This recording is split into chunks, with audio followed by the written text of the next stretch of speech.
baastada ها markay qabowdo qaabkee loo kuleeya wir sheeg cabada مايكروفون قلني gabdhaha la guursanaayo hala iska fiiri iska guurso ma ahan baastadaas qabowda ee qaabkee loo kuleeya car sheeg car cabada sheeg marka hore maraqa la kululeynaa markuu haye kulul noqdo oo tare bis waa sida kuleel waaye waa kuu sheeg waa diidee fiiri marka hore baastada iyadoo qabow digsigeeda ku jirto waxaa la karkariyaa السلام عليكم ورحمة الله وبركاته اسكو سو الله بشوعا او wanaagsan waxaan ka codsanayaa hadii aad daawanayso inaad YouTube channel kan ii kala kiciso oo subscribe ii saarto haygu dhowranin meeshan ayaa ku leeyahay mar koobaad iyo mar labaad ii kala kici aad iyo aad ayaad ugu mahadsantahay boqolkiiba boqol xaqiiqdii waxaan rabaa in aan ka hadlo dhowr arrimood oo ku saabsan fiidiyogan aad arkaysaan fiidiyogan horta ma rabo horta inaan ku digto gabadha mana rabo inaan ninkan aan eed saaro xaqiiqdii balse waxaa jirta arrin macnaha ama la kariyo kale ma taqaanid ina cayaarta tahayna waa diidee oo haddaan kuu sheego aan ku dhaw waxaa karis ma taqaanid haddii fiiri ninka ku guursado suugadii waxaa isku gura xaqasta iyo baastadii inta u kullaysid aa leedahay hoo cun hooyadii waa ii dhashay markaa inkan xayankeeda abu aad oo you have to learn how to cook you have to learn how to cook bara sida loo kariyo macnaha caadi ahaanba ama qaayaba aan dheh jira maanta waxaa jira macnaha gabdhaha ama dumarkeena Soomaaliyeed waxyaabaha ay isku xilqaami jireen ama looga baahnaan jiray gabadhu in ay samayso waxay ahayd gabadhu horta in ay taqaano ama gabdhahaba dheh markay xaafadooda joogaan waxyaabaha waxay ahayd macnaha tarbiyada ama asluubta ama akhlaaqiyaadka gabdhaha marka ay soo kacayaan la soo baro ay ka mid tahay sababtoo ah akhlaaqda iyo wanaagga iyo wadada fiican carruurta waa lagu soo barbarayaa soo ma sidoo kale gabadhu in ay cuntada taqaano in ay magaranaysaa guriga dhisi karto inkastoo dee hadda magaalo la wada imaado dee guri aan la dhisayn balse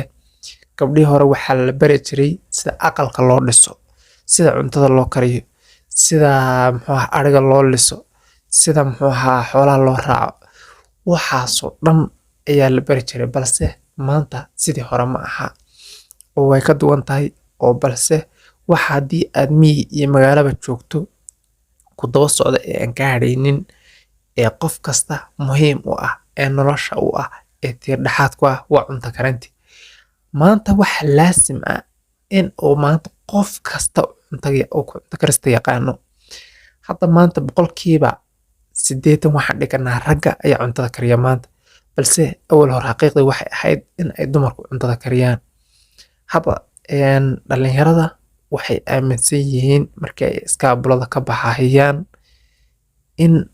ay iyagu ayna cunto karinaynin ee macnaha xaaskooda ay cunto u karinayso ayay ku sii xisaabtamaan oo cunto karintii iyo iskaabulanimadii iyo dhardhaqaalkii iyo wixii oo dhan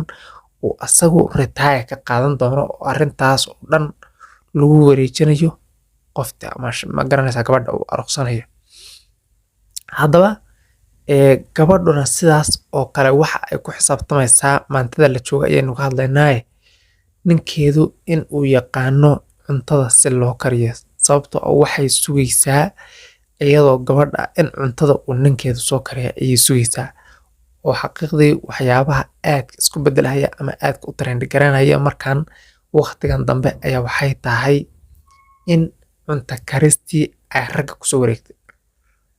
sababta kaliftay in ay cunto karintii soo wareegto oo ay change samayso oo xagga ragga ay kusoo wareegto waxay tahay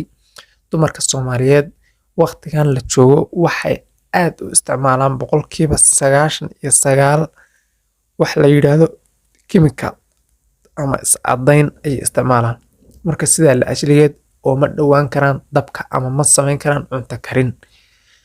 marka waxay sababaysaa ama ay kalifaysaa in ay dabka ka fogaato oo sababtoo dabka haddii ay ku dhawaato ama ay damaado in ay cunto kariso gabadhu waa gubanaysaa ama skinkeeda ama hormoonadeeda ayaa isbedelaya kadibna qofku wuxuu ekaanayaa wajaxo marka waxay ku xisaabtamaysaa ama ay ku sii talagelaysaa in ay guursato waaba macnaha marka hore ay shukaansanayso ayaa weydiinaysaa oo ay baaraysaa in uu yaqaano sida cuntada loo kariyo ama haddii kale waxay ku sii xisaabtamaysaa in uu ninkaanu yahay nin lacag leh oo habeen kasta ashaqayn karaya, mid aanu asaga kusoo rafaadin ayadoona aanu ku rafaadin oo siiro qabow online qabow ah lagu cuno. Haddaba meeshan waxa ka socda maanaa arrin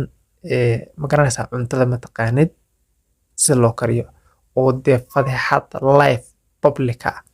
Xaqiiqdii waxaan u jeedaa in ayna gabadh dhoorofsanayn ama ayna waxaan waxba u arkinin, balse ceeb weyn ayay tahay oo xaqiiqdii waa ceeb weyn oo wax laga mashiiqsada ayay tahay. Marka arrintaana intaas ay ku eg tahay.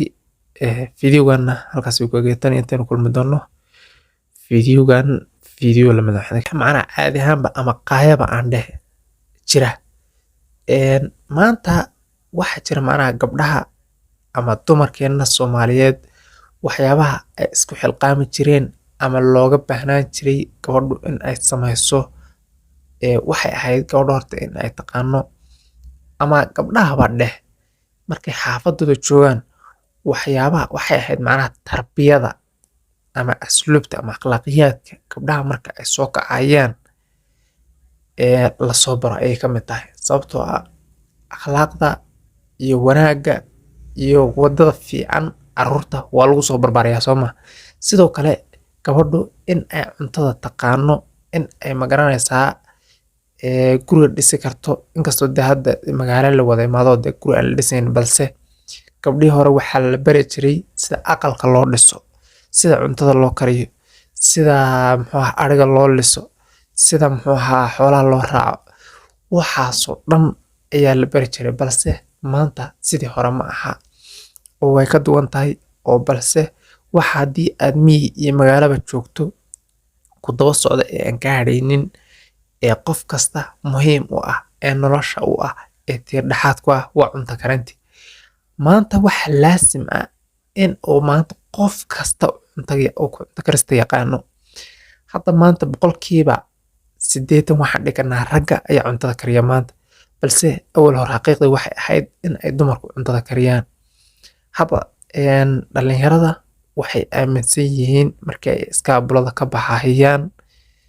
in ay iyagu ayna cunto karinaynin ee macnaha xaaskooda ay cunto ugu karinayso ayay ku sii xisaabtamaan, oo cunto karintii iyo iskaabulanimadii iyo dhaqdhaqaaqii iyo wixii oo dhan uu asagu retire ka qaadan doono oo arrintaas oo dhan lagu wareejinayo qofta ama ma garanaysaa gabadha uu arogsanayo. Haddaba gabadhuna sidaas oo kale waxa ay ku xisaabtamaysaa maantada la jooga ayaynu ka hadlaynaa ninkeedu in uu yaqaano cuntada si loo kariyo, sababtoo ah waxay sugaysaa iyadoo gabadha in cuntada uu ninkeedu soo kariyo ayay sugaysaa. oo xaqiiqdii waxyaabaha aad isku bedelaya ama aad u trend garanaya markan waqtigan dambe ayaa waxay tahay in cunto karistii ay ragga kusoo wareegtay. Sababta kaliftay in ay cunto karintii soo wareegto oo ay change samayso oo xagga ragga ay kusoo wareegto waxay tahay dumarka Soomaaliyeed waqtigan la joogo waxay aad u isticmaalaan boqolkiiba 99 wax la yiraahdo chemical ama iscadayn ay isticmaalaan. Marka sidaa la ajligeed oo ma dhawaan karaan dabka ama ma samayn karaan cunto karin. Marka waxay sababaysaa ama ay kalifaysaa in ay dabka ka fogaato oo sababtoo dabka haddii ay ku dhawaato ama ay damaado in ay cunto kariso gabadhu waa gubanaysaa ama skinkeeda ama hormoonadeeda ayaa isbedelaya kadibna qofku wuxuu ekaanayaa wajaxo. Marka waxay ku xisaabtamaysaa ama ay ku sii talagelaysaa in ay guursato waaba macnaha marka hore ay shukaansanayso ayaa weydiinaysaa oo ay baaraysaa in uu yaqaano sida cuntada loo kariyo.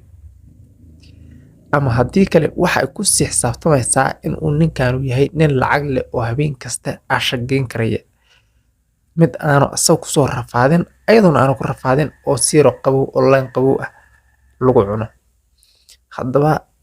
meeshan waxa ka socda maanaa arrin ma garanaysaa cuntada mataqaanid